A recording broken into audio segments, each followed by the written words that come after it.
Welcome to the Confidence in the Diaspora series, and yes, we are live. Today we're switching things up and we're having an amazing conversation again. We have a guest today that will be joining us. Her name is Favour. Coach Favour will be joining and to have this conversation with us. And it's been an amazing time sharing on the struggles that professionals face in the diaspora just because they went to the diaspora, and then this confidence conversation has not been had. They've not really seen that, I need to work on my confidence. I need to do all it is that I need to do to ensure that my confidence is shining and ready for the diaspora. Because, of course, the uncertainty of the diaspora will come with its own peculiarities, seeming insecurities because of the unfamiliar nature of that environment, of that terrain, different in culture, different in belief, these differences are there and they begin to show up. They begin to stare at you so much that most times you may just lock up yourself. So like I said, you either find yourself in the place of diaphobia, which is that phobia that came because of the diaspora, or you switch things up and gain diaspora, which is the kind of confidence that you need for the diaspora. And today we want to talk about something really touching. It's a sensitive conversation, but I've looked at it and I've had quite a number of persons, lend a voice to this as well. And by the way, it's part of the guides that we made in the 21 in 1 bundle. So our conversation today is on Lovefidence. Love is in the air. I love you. When love feels like a liability abroad. Of course, how do you want to talk about humans without talking about human relations?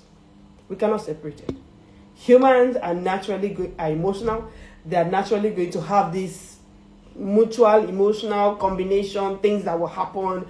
Whether you're in the diaspora or not, you are still human. You will find love. Love will find you. But this conversation today is for the diaspora professional navigating attachment, navigating detachment, or disappointment. Especially when love feels like a distraction or a drain or a delayed dream. Now, you get to the diaspora, and then love is happening. You're finding yourself in a place where it's as if you're falling in love. And which is not a bad thing, by the way, but it's happening to you. You're seeing that, okay, I'm beginning to fall in love. What do I now do? Okay, so that's a conversation I want to have. The cost. There's a cost for actually being in a place of love in the diaspora. That's what we'll be sharing today with you. And how do you want to help that situation out?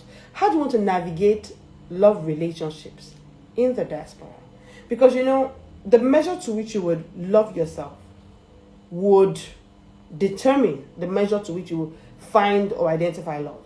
And of course, the list is endless. Hey, we have Favour in the building. Okay, we have Favour in the building. Favour will be adding diaspora. Hello, everyone, and it's so good to have you here. And Favour would also be lending a voice to this conversation on the fear that happens when people go to the abroad. Okay, let's have her here.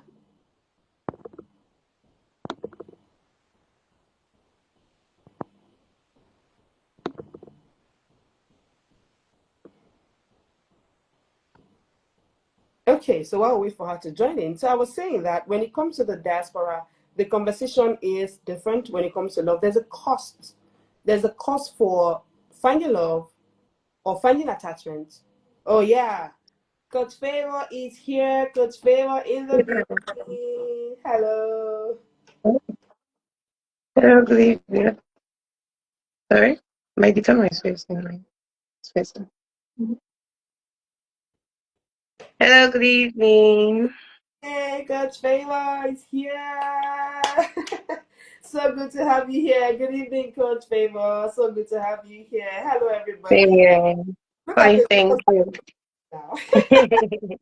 So let me I tell you, so Coach Favor is the business coach. She's the lead coach at the Leadwise Business Institute, and Coach Favor Aruwei is the coach that is sent to help people in their 20s, young adults navigate their businesses, lead, grow, start their own businesses to full, brand, scale their businesses to full brand. So that's what Coach Favor does. And in the course of this, her business, she's been able to see that there's a lot going on. There's a lot going on, coaching people to start up business in the diaspora.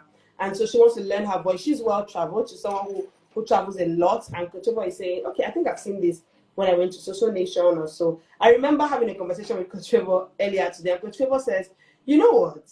I just coming back from Nigeria and I discovered a business idea for you. And we talked about that business idea. And she says, I can have a conversation with you and you don't have this fear because you're not in the diaspora or because you're a conference coach. But if she was having that kind of conversation with someone who is in the diaspora, who is fighting, you are abroad, you want to start business abroad, Coach Favor has pumped you with business ideas on how to start and scale a business, how would they cope? So that's why Coach Favor said, you know what, this conversation, let's have it. And it's so good to have you here, ma'am. Thank you so much. Thank you so much, Coach. Thank you. Yeah, so let's get right into it. And Coach Favor, there's something I call phobia. So phobia is the fear that happens because you're in the abroad. You know the way we say it's the abroad. And there's this fear, there's this I don't want to talk. There's this intimidation that comes from the people who are not of the same skin color with you. I'd love to know, what does it matter to young professionals abroad, do with young adults? Why does it matter to young people abroad that they need to gain their confidence because you're a business coach, that they need their confidence to be able to start up any business, no matter what the age is or where the country is? Okay. Like to me, I would say with my experience, like most of the young ones that travel over to maybe to start up their life there. So you see a lot of them, once they get there, they'll be so scared. I don't know if it's because of their skin color or because they feel they don't know it. Like sometimes you see somebody that is well to do, like he's doing well. When he traveled there, I don't know if there's a way they intimidate them. They will not go back to their share. They'll start being scared. You see somebody that is doing well here. So the person will be so. You talk. Sometimes when you talk, they'll say, I can't hear you. Can you come again? So the person will just black out, like he won't want to say anything. And you see, because of it, most of us, like, they end up doing work there. They end up doing the back work instead of doing the major work. We feel because they not end up feeling that they don't know it, which most of the idea, I feel we know more than them. So most of us, like, I can remember the first time I went there, when I see, they'll be talking. It's not that to them or their English is well like tush, but because of the way they speak their phone and the rest, we feel they know it. So to me, I feel that we, the Nigeria, we the black, we have to come back to our, like, get to know that it's not by the color or it's not by what they know. We know. Let's stand, like, speak on what we know, not what they feel. You feel they know more than us. Even when you know that you must not speak like them. Speak the way you used to speak. So that is the little way I have to explain it. Thank you so much, Coach Favor. Yes, speak Thank the you. way you can speak. Don't be intimidated by the way they sound. And she's been able to share her personal experience of what she has encountered. That, I mean, you're doing well, you have your money, and then you are abroad, and you feel like I'm sounding different. I'm not sounding like them. I'm not good enough. So you leave your business idea. I mean, Coach Favor is coming from the angle of business because she's a business coach for young adults, and she's wondering, you had ideas, you had money, maybe their parents even gave them money to go start up a business. They just pack it all up and they say, let me just go and get a job. Now I want to ask this question: why do you believe that business is a powerful tool to help overcome this fear? Because you said something, you said leave the way they are sounding. Just sound like yourself. That's like you giving them confidence. Why do you believe that business is one powerful tool they can use to overcome this fear? Okay, to me, business, like when you are into business, it gives you your own uniqueness. Mm-hmm. It gives you that ownership, your own value. Mm, mm, Like a product, you are rendering service. It gives you that movement to start, like to control people. Because when you do your business, you have power over the business you are doing. You have control over that business you are doing. But mm, so when you start working with them, some of them they will even take you as their slave.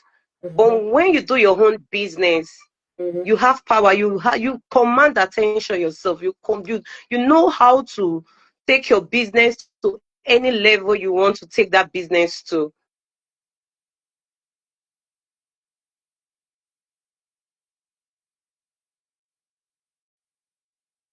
Uniqueness with business, you have your own power. So you're back. Yes. You can continue. Yeah. You can continue. There's a little. Okay. And when you are into business, it turns down your purpose and everything into your ideas. It gives your ideas come to play. Like you put all your idea into your work. But when you work with them, when you work with people, you to give enough. Even because when you give, they won't listen. And there's something I used to say that the energy of you putting to work for someone, if you put it on yourself or on your own business, you excel more, you fly more. So that is the little way Mm-hmm. Mm. the little tips I have to give. Yeah. Business will definitely give you that authority, that control, because you're coming from your own initiative.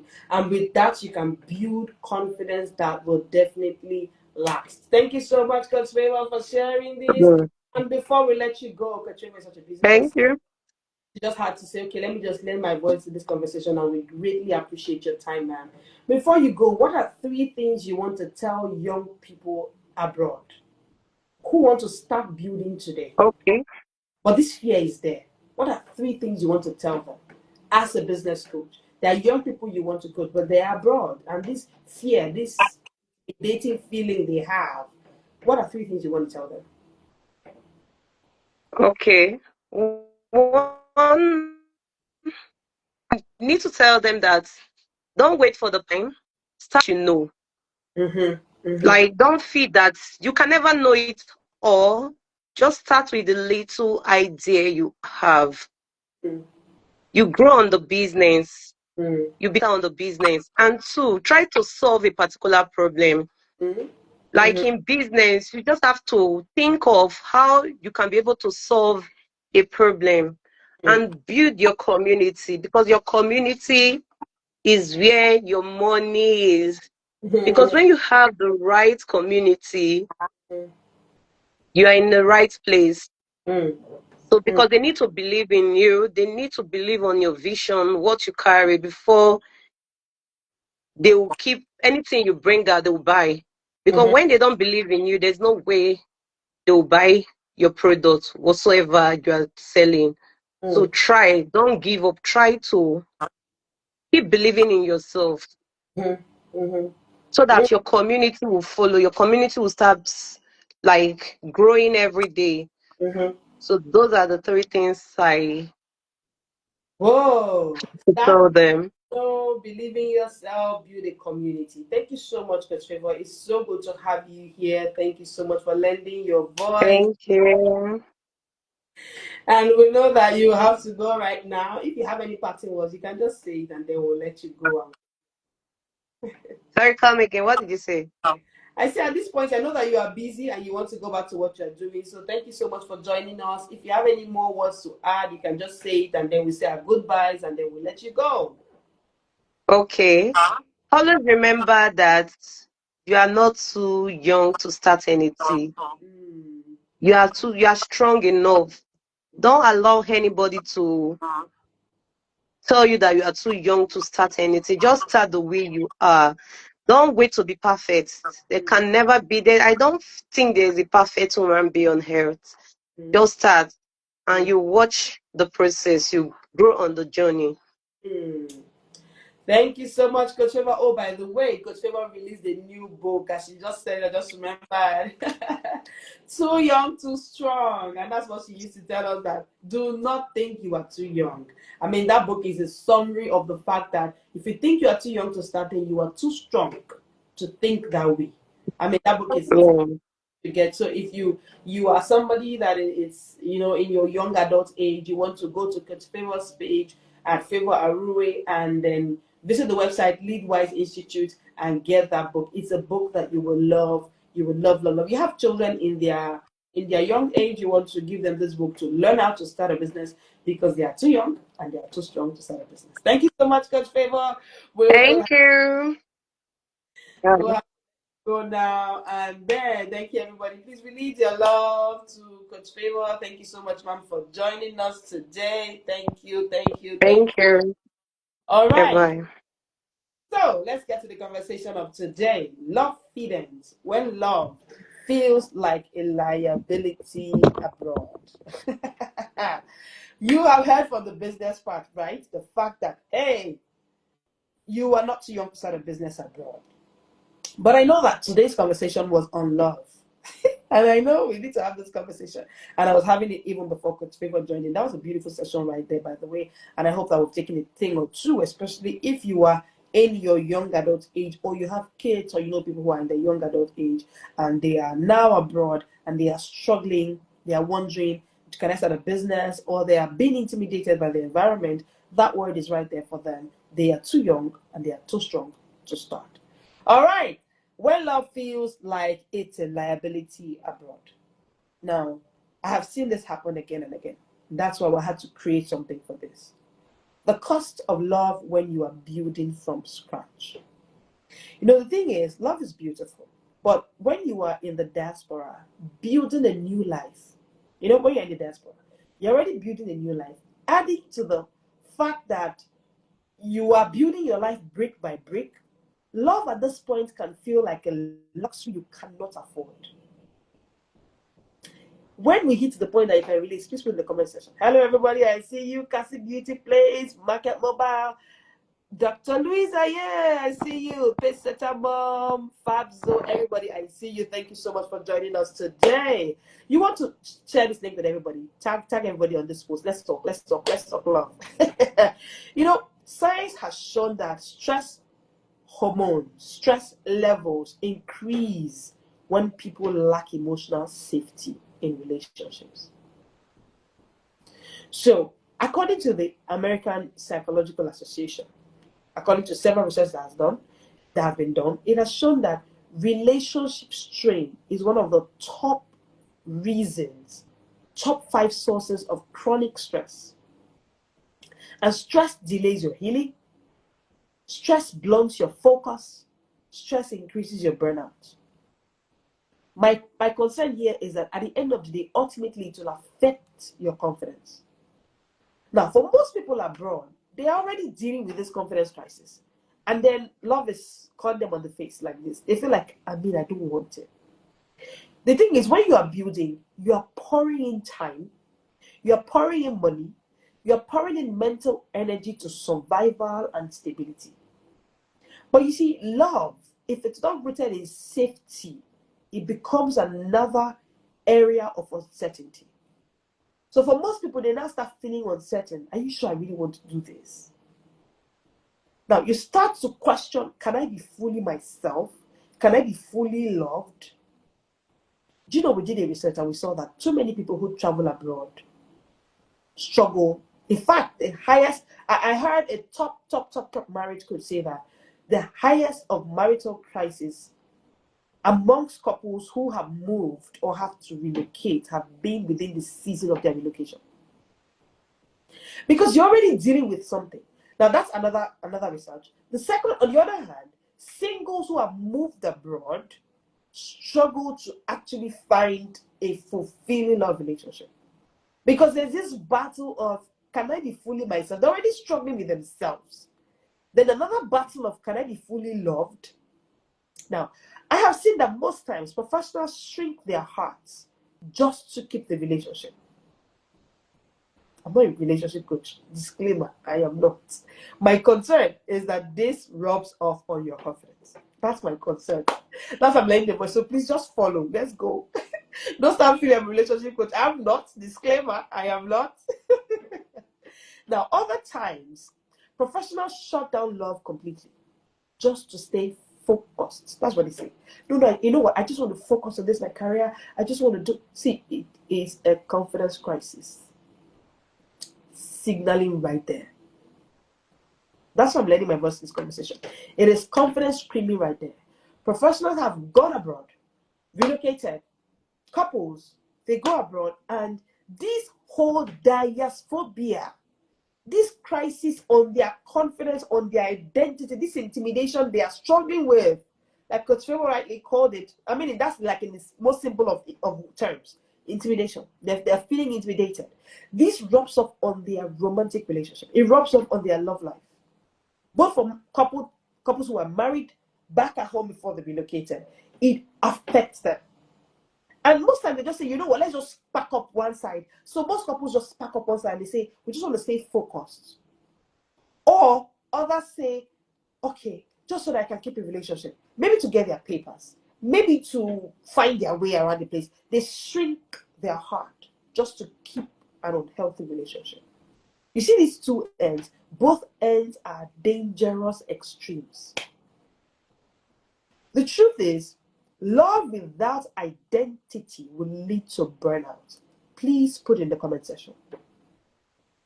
Thank you. Love without identity leads to burnout. You see, this is where I come in. Because as a confidence coach, my job is to ensure that your identity is intact.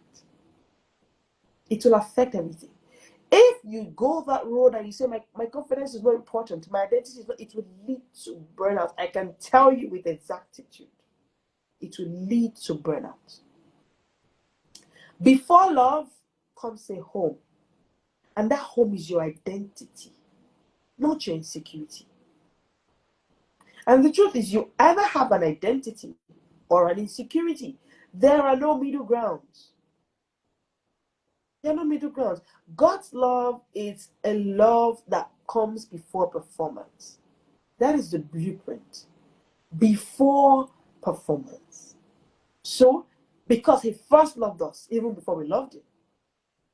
Now, when love is based on performance, which is what happens in the diaspora, the love is based on performance. It is off the original blueprint. What happens is, you don't know who you are anymore. So you settle for anyone who notices you. You settle for anyone who can help you get the card quickly. Who can help you get residency or citizenship or whatever it is quickly. Your identity, who you are, is no longer considered. Or because you hardly even get noticed. I mean, it's not that black girl. Who is even seeing her? So the person who manages to say hello, you just go. Even without considering, how about me? How about my identity? Is my security the altar of sacrifice for this? If it's going to cost you your confidence, if it's going to cost you your identity, then the price is too much. That's what I'm here to say. QED. That's what I'm here to say. So professionals that get to a point where, because they don't know their purpose, they become addicted to roles that feel useful, including in a relationship that she shouldn't be in. So they end up not knowing their boundaries anymore. So they get exhausted by trying to be enough. I have seen too many diasporas just because. So the boundaries that they would have set if they were in their home, having a relationship or a marriage with someone who is of the same ethnicity with them, same nation, same maybe continent, it would have been different. Now, because the person is of the other side, of the other skin color, no more boundaries. They're literally exhausted trying to feel, trying to be enough. You see that whole feeling? It has nothing to do with anything other than your identity crisis. There's an identity that has to be fixed. Love should be a mirror, not a mask. Too many professionals in the diaspora are wearing a mask. It should be a mirror who reflects who you really are. Clean, unfiltered, a healthy self-esteem. Not one that you feel like because he's of the other skin color, he's doing you a favor to even keep you around him. Or she is doing you a favor to even keep you around her. A mask hides who you are. Too many professionals are hiding who they are. They're in the diaspora, but they are hidden. They are hiding who they really are for fear of not being accepted. See, if love makes you disguise your truth, it's not love, it's label. If it makes you disguise your truth, disguise your identity, it is label. When you wear a mask for too long, the nervous system interprets the relationship as a threat. So it's a time bomb ticking. It will soon explode. It's not a safe space. Your nervous system can tell. It can tell that it's just a mask. It can tell that your security is threatened. It can tell that this is not love, this is labor. It can tell. That's how even the idea of love now becomes tiring. So if you are one who has not even been in this place, you are now seeing your fellow, maybe African, that are around the diaspora there with you.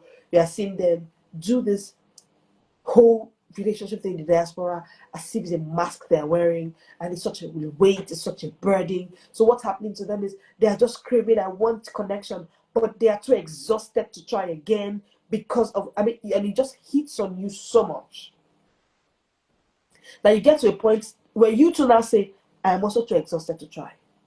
These people don't defeat me. So that's how we have a large margin of people who are in the diaspora who, when it's time to get, they come back home. That's why that margin is higher. Yes. So when it's time for them to get a home, they come back to their nation. If they are Ghanaians, they go back to Ghana to get a wife. Go back to Ghana to find a husband. Yes. So this is the cycle. The problem is actually an identity crisis. If the identity is fixed, even right in the diaspora, you should. Why not? You can't find someone of the other. But the thing is, there's a mask, there's a hidden identity. So you don't even think you are worth it. Even when people who are of you feel that they're too much for you.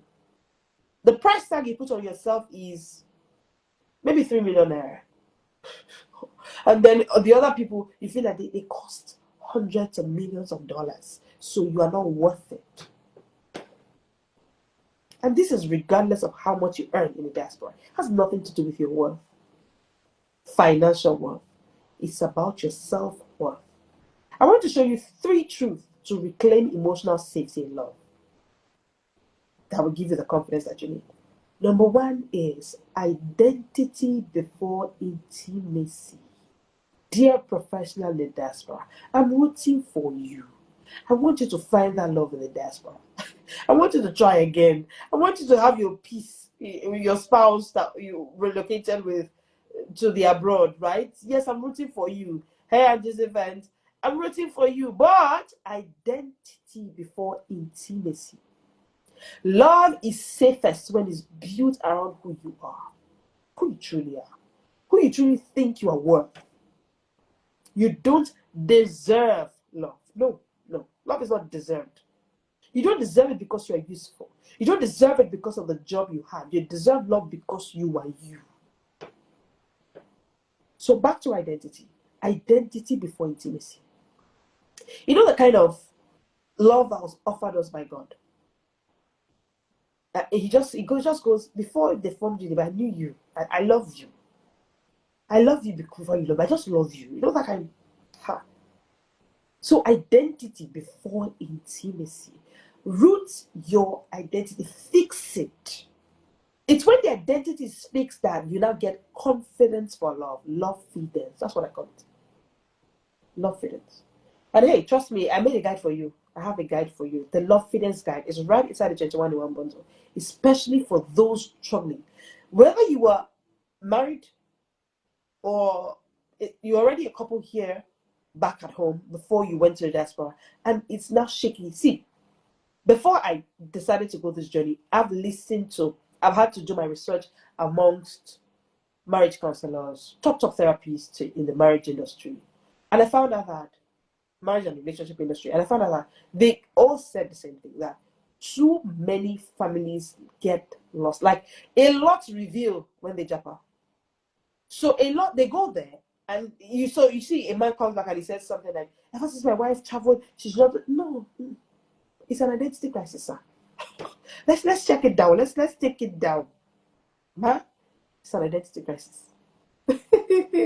Number 2, recalibrate your love languages. You see, in the diaspora, love languages may shift. Do you know why? Words of affirmation may now sound different. Acts of service may look like covering your paperwork, not just opening your door. So you need to redefine what love looks like in your current season.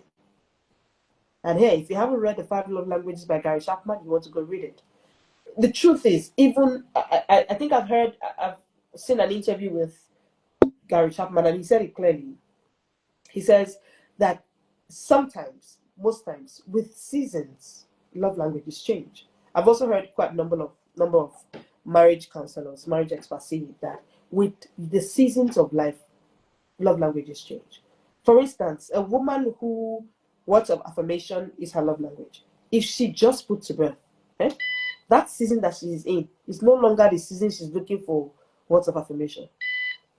Her love language will change to acts of service, most likely. Women, can you relate, please? Let me get my flowers. Let me see in the comment section. Her love language may change on the spot to acts of service.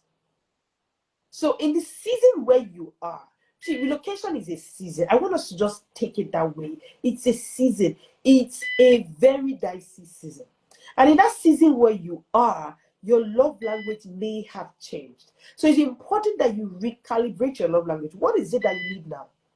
And if you're in the diaspora, let me give you one quick tip. The love language that you may need at that time may be actually words of affirmation. But anyway, it's something that you need to sit back and recalibrate. What is it that I really need now? Because you need a lot of change and re-understanding, recalibration of your current love language. What works for you now? It may have changed. The dynamics have changed. All right. And then number 3, emotional safety over emotional drama. Drama is loud, safety is quiet. But that's what you need. That's what you need. Choose the one that heals, not the one that hypes. Not the one that looks like what you want. Choose the one that heals. Identify the love that actually heals, that gives you that warmth, not the one that hypes. I want you to let you know that you are not asking for too much to actually seek a love that is careful about your identity. It's not going to make a mess of your identity or make you feel like you have to be worth it. You're not asking for too much. You are asking the wrong person. If that's where you find yourself, it feels like I have to prove myself. Every time it's reminding me, am I not just another black girl? You are with the wrong person. Can you find the right person in the diaspora? Absolutely. But it begins with who you are. See, you attract a kind depending on who you are. Like begets like, right? Likes also attract likes. So it will depend largely on how healthy your identity is. You see, your identity speaks a language. You're the only one who thinks this thing is not evident, but we cannot see. Especially in diaspora, all they can see it. In the way you walk, in the way you talk, in the way you pronounce your name, they know that this lady is struggling with accepting who she really is. So that whole process is attracting definitely the wrong person. But you can. If you work on your identity, then you build Lovefidence. The Lovefidence guide is your go-to. It's a guide that is in the 21 in 1 bundle. You need to get it. And sometimes the wrong person is an older version of you, not someone else. The wrong person is the older version of you. You need to drop that person. The one who tolerated love without safety. The one who thought that this love, I have to buy it. I have to earn it. I have to be this way. No. And this evening, I pray with you that your heart never have to shrink again just to stay loved. No. No. I pray that you find a love that feels like rest, that feels like safety, that feels like home, that is not a test. I pray that you walk away from anything that costs you your confidence. Most importantly, if it costs you your confidence, the price is too much. I hope that this evening was a great moment for you. You want to get the Lovefidence guide? It's inside the 21 in 1 bundle. Use the link in bio or just DM us Lovefidence and we will give you access to get it for yourself. It is still at a flash sale price for just 21,000 naira. You get a 21 in 1 bundle. You do not want to miss it. Do you know someone who's struggling with finding love in the diaspora? Send this to them. This is the healing they've been looking for. All right. Take your confidence self-test. Yes, I have this confidence self-test for you. Check our seller store. It will help you to work on your confidence as well. It's absolutely free. Yes, the confidence self-test for those in the diaspora. I made it for you, and it's absolutely free. You want to take it. It's just 5 minutes to mirror your emotional truth and know how to go about this journey. You want to catch replay of all of our sessions on this Confidence in the Diaspora series. They're all on Instagram, on Facebook, on YouTube. You want to sit with them, especially if you're struggling with your identity in diaspora. This is your healing. This is my gift to you to help you gain back your confidence. Yes, I'm that confidence coach sent to professionals, busy professionals, even those in the diaspora. I'm sent to you. I'm sent to help you unlock your confidence. Mastering 3 life skills: smart reading, smart thinking, smart speaking. So leave a comment and I'll respond. On the YouTube, I'll respond to your comment. How has this been for you? Did it touch something? Did you gain something? How has it been for you? You didn't know that it was this way. You didn't know that you needed Lovefidence, right? Yes, I've come to remind you that you need Lovefidence. Like this post, share it to as many people as you are. Let's say more professionals in the diaspora who are silently struggling. This is me saying thank you so much for joining us today. I am Leslie Grace, your confidence coach, and I'll see you on Monday at 1 p.m. Mondays to Fridays, we're here at 1 p.m. Every Saturday, like this, we're here 7 p.m. to share with you on everything that can help you unlock your confidence and push you towards mastering 3 life skills that you need to be the smartest person in any room. Smart reading, smart thinking, smart speaking. I'll see you again on Monday at 1 p.m. This is the Smart World.